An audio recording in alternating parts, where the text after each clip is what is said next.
जय माता दी मित्रों, आपके और आपके परिवार पर माता रानी की कृपा सदैव बनी रहे। प्रत्येक एकादशी का अपना महत्व होता है। हर माह में 2 एकादशी पड़ती हैं और साल में 24।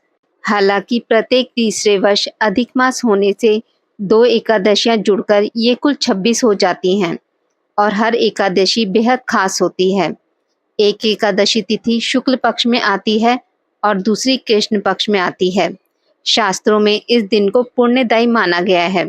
कहा जाता है इस दिन व्रत करने से जीवन के कई संकट टल जाते हैं और कई परेशानियों से निजात मिलती है। अगर आप दान और पुण्य करते हैं तो आपको जीवन में कभी आर्थिक रूप से परेशान नहीं होना पड़ता। पापकुंश एकादशी की व्रत कथा। धर्मराज युधिष्ठिर कहने लगे कि हे भगवान, अश्वनी शुक्ल एकादशी का क्या नाम है? अब आप कृपया करके इसकी विधि तथा फल कहिए। भगवान श्री कृष्ण कहने लगे, हे युधिष्ठिर, पापों का नाश करने वाली इस एकादशी का नाम पापकुंश एकादशी है। हे राजन, इस दिन मनुष्य को विधि पूर्वक भगवान पद्मनाभ की पूजा करनी चाहिए। यह एकादशी मनुष्य को मनोवांछित फल देकर स्वर्ग को प्राप्त कराने वाली है। मनुष्य को बहुत दिनों तक कठोर तपस्या से जो फल मिलता है, वह फल भगवान गरुड़ध्वज को नमस्कार करने से प्राप्त हो जाता है। जो मनुष्य अज्ञानवश अनेक पाप करते हैं परंतु हरि को नमस्कार करते हैं, वे नरक में नहीं जाते।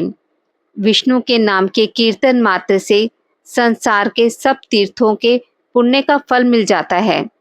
जो मनुष्य धनुषधारी भगवान विष्णु की शरण में जाते हैं, उन्हें कभी भी यम यातना भोगनी नहीं पड़ती। जो मनुष्य वैष्णव होकर शिव की और शैव होकर विष्णु की निंदा करते हैं, वे अवश्य नरकवासी होते हैं।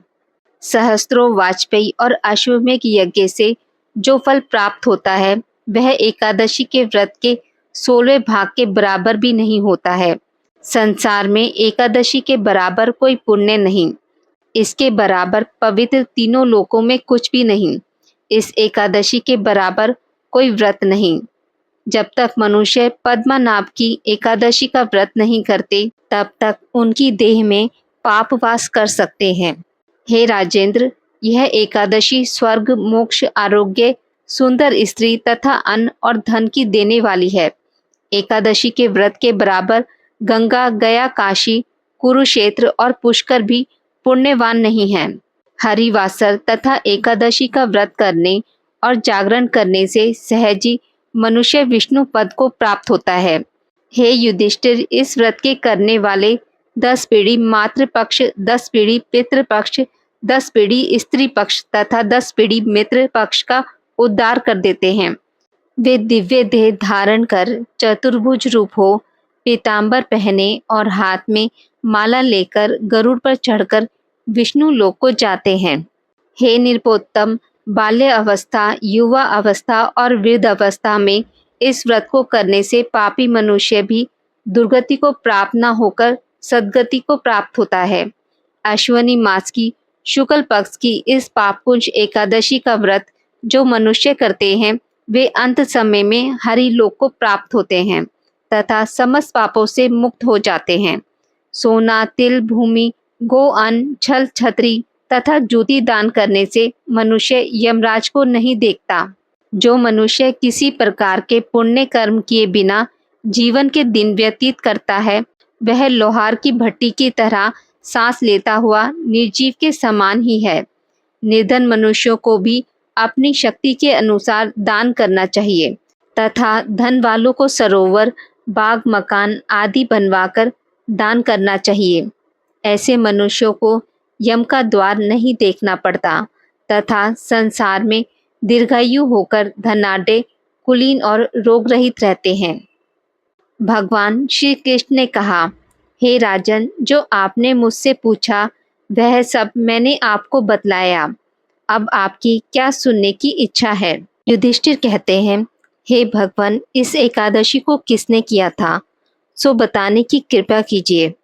भगवान श्री कृष्ण कहते हैं, प्राचीन समय में विंध्य पर्वत पर क्रोधन नाम का एक बहिलिया रहता था। वह बड़ा क्रूर था। उसका सारा जीवन लूटपाट, मदपान और गलत संगति, पाप कर्मों में बीता।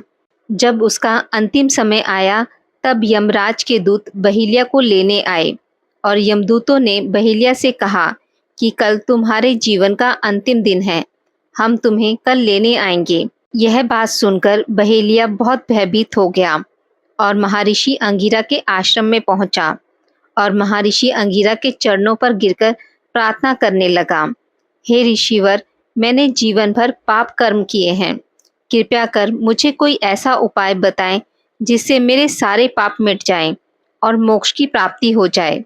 उसके निवेदन पर महर्षि अंगिरा ने उसे आश्विनी शुक्ल की पापकुंज एकादशी का विधि पूर्वक व्रत करने को कहा। महर्षि अंगिरा के कहे अनुसार उस बहेलिया ने यह व्रत किया और किए गए सारे पापों से छुटकारा पा लिया और इस व्रत के पूजन बल से भगवान की कृपा से वह विष्णु लोक को गया। जब यमराज के यमदूत ने इस चमत्कार को देखा तो वह बहेलिया को बिना लिए ही यमलोक वापस लौट गए। आज की इस वीडियो में बस इतना ही। मित्रों, अगर आपको मेरी वीडियोस पसंद आती हैं तो इसे लाइक और शेयर ज़रूर करें और पूजा पाठ से जुड़ी जानकारी के लिए मेरे चैनल को सब्सक्राइब करना ना भूलें। धन्यवाद।